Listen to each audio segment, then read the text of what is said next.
আসছি, কোনো সময় আমার উপর ওই রকম হামলা আসে না যে আমাকে মেরে ফেলবে কিংবা আমাকে ধরে রাখবে কিংবা আমার বসায় রাখবে, এরকম ব্যক্তি দাঁড়ায় নাই। কিন্তু এবার ইলেকশনে আমাকে ওই দাঁড়ানোর ব্যবস্থা করা হয়েছে, আমাকে দমন করা হয়েছে। আমি শুধুমাত্র কাস্তে মার্কার একটা ভোট চাইতে গেছি, সেখানে টানে আমার হাতে ধরে বসায় রাখা হয়েছে। আপনি এখানে বসে থাকবেন, আপনি আমাদের লোক, আমাদের এলাকায় থাকেন, আমাদের কথা বলবেন, আপনার আর কোনো পার্টি নাই, কি আবার পার্টির নাম নেন? এই কথাটা প্রতিবাদ করার মতো তখন আমি কাউকে পাই নাই।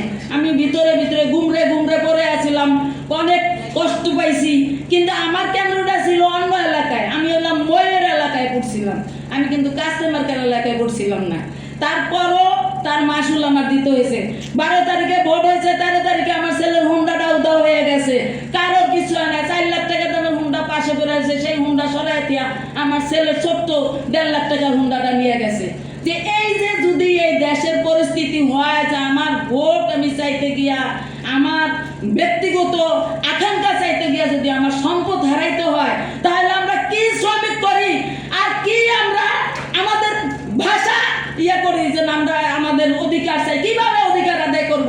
আমার এলাকায় যখন এরকম একটা ঘটনা ঘটছিল, আমি তো কমিউনিস্ট পার্টিতে আজকের থেকে না, সে 2001 সাল থেকে।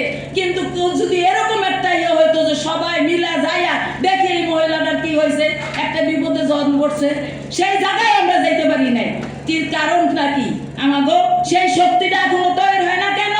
আমরা শুধু ইয়ার মাধ্যমে কথা বলি, কিন্তু আমরা রাজপথে নাম না, যে জলিদার উদ্যান নেত্রকোনায় যাইয়া 3 আসনে যেইভাবে 4 আসনে যেইভাবে দিনে রাত্রে খাটছে আমি দেখছি, আমি ওনার কষ্টটা দেখছি।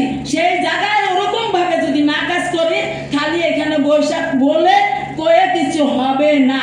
এটা আমার নিজের একটা দুর্বলতা, নিজের একটা আক্রান্ত কষ্টের থেকে কথাটা বলতেছি। আপনারা অনেকে মনে করবেন এখানে আসছে নারী দিবসের কথা বলতে, নিজের কথাটাই বলে শেষ করতে পারতেছে না।